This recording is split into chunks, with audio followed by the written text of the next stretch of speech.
and having to start all over again and humbling myself. And most importantly, going back to work for someone else. So I did. And I reached back out to Stokes first. And when I reached back out to Stokes, they just was in a different situation with their company. And, I just didn't have the time to wait because I was just in such a struggle for the money. So I had to do what I had to do to get it. And I knew finding the management job, now that I have the experience, was just going to be a little bit difficult for me. So I had to kind of humble myself and say, hey, look, this is what I'm going to do. I'm going to start from the bottom and go back to the top, piece by piece. But this time, I'm going to learn everything that I didn't learn the first time. And that's what I did. So, hollered at Stokes. He had an opportunity there. It was taking a little bit too long for me to get the money. So I said, you know what? I talked to my dad on the phone one night and I said, you know what, Dad? I'm going to pick the biggest dealership that sells the most cars, and I'm going to go there, and I'm going to become successful. And so that's what I did. So I did that, hollered at Hendrick Toyota. That was the first time me working for the Hendrick Automotive Group, which is a very great group. They have very great philosophies, very great training programs. I learned a lot through it, and I jumped right in. And my whole focus at the time was to make money, because right now I'm in lots of debt. I can't afford to stay where I'm staying at. Can't afford to pay for the car that I'm driving, and I need to get some money. So that's what I did. So got with the Hendrick Automotive Group in January 2018. At the end of it, when I got there, it was just different. I've never been in an environment that sold over 400 cars a month, bro. They sold over 400 cars a month, man. Wow. And, when I got out there on a Saturday and I saw how many customers and why they have 30 salesmen, it made sense. You see what I'm saying? Mm-hmm. But it also made sense in my brain. I said, you know what? I'm still going to be the most successful. Not because I'm the best salesman, but because I'll outwork at all 32 of these salesmen. That's why. And so I did. I outworked all 32 of those salesmen. And in the year of 2018, I sold the most cars from any Hendrick Toyota dealership that he had around the nation. Seems like a trend. You did the same thing at Stokes. I don't know. You know? That's it's dope. just like I just had a gift for people.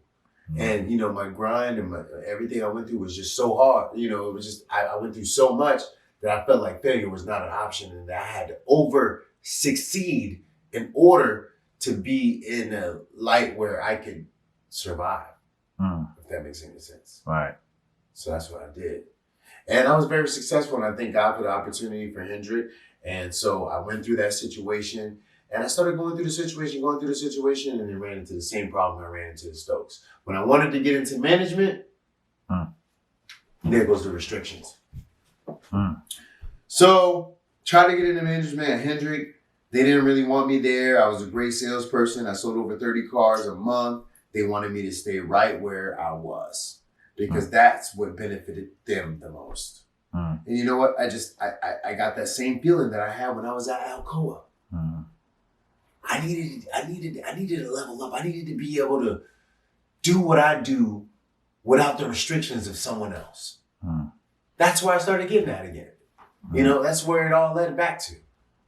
And even though I had so much over my head, so much debt, so much problems, I said, you know what? I can beat this. So I got a phone call one day from a rep that I did business with back in the past when I had Second Chance. And he told me, hey, man, I got this guy down the street. He has a car lot, but he's a real estate guy, and he just doesn't really know what to do with it. He's just looking for someone to help him. I said, you know what? This is my opportunity. This is God telling me I got an opportunity, bro. This is my opportunity to basically redeem myself, come back. He's giving me the opportunity to do it. Let me see what it's about. So I worked at Hendrick, and I helped him at the same time in the month of October of 2018. This guy sold 4 cars a month.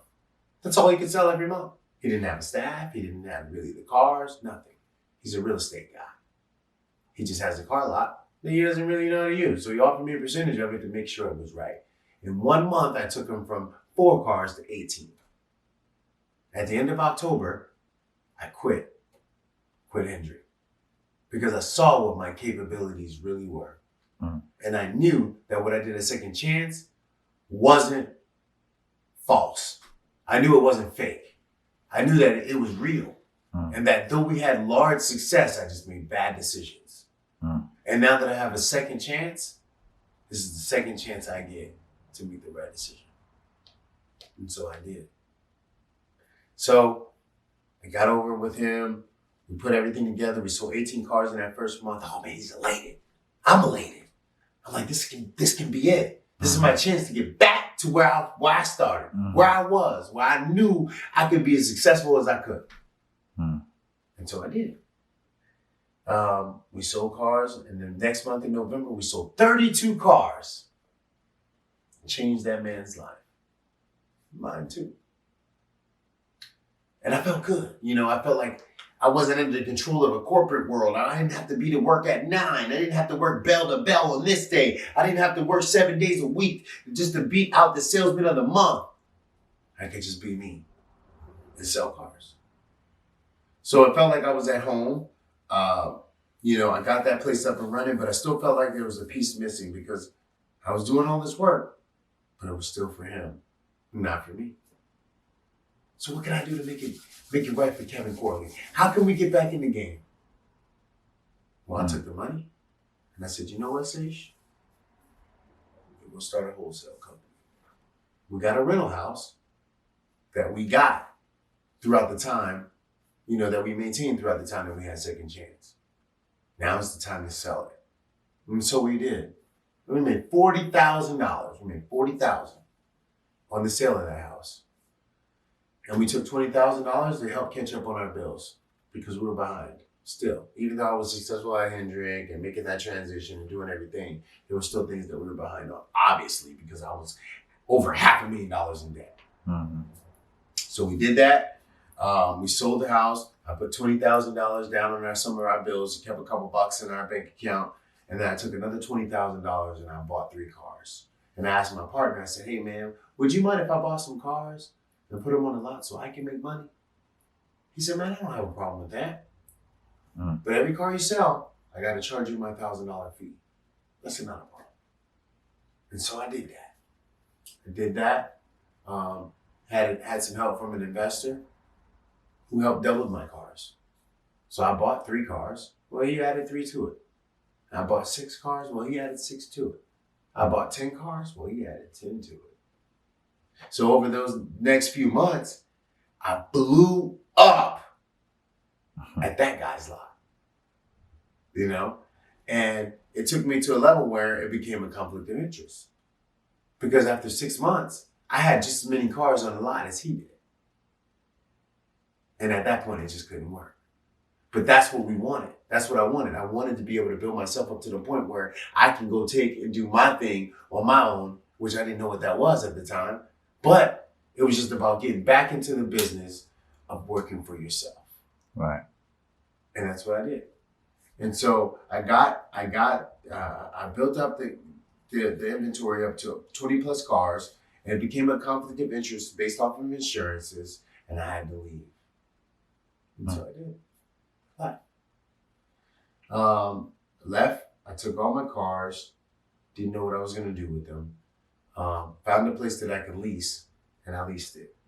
So I got it, but I couldn't sell cars retail. I could only wholesale the cars. So all the customers that I had, I would go back to my partner from the previous job and another guy that I met and ask them to facilitate these sales for these customers that were coming on the lot that I purchased. So I can make some money to pay my bills. And so that worked. But it took me over 90 days to get my actual retail license. And then I finally did that. And there you have AKA Auto Brokers. So we got a retail license in 2019 of October. And I was able to sell my first customer from here at that time. That is what changed everything when we made that first sale, because I was now back to where I started when I was at Second Chance, with a second chance to get it right. And boy, I sure did get it right this time. Let's clap it up for that. Let's clap it up for that. Round of applause for that, man. So now that we're here, the trials, the tribulations, and the triumph, what would you say? What would be your closing remark to those who would see this? You know what? We all got our own life stories. We all go through our own trials and tribulations.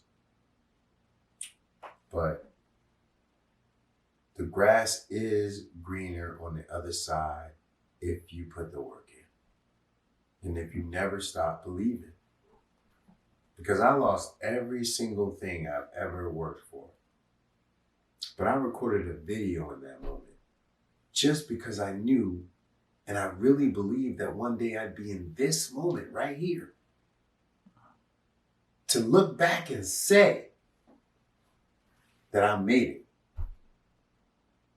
That's what this is all about. You know what I'm saying? Falling, getting back up, falling again, and getting back up stronger than you ever were. And I did that. I did that at all costs. I sacrificed everything. And I made it. It's a beautiful thing.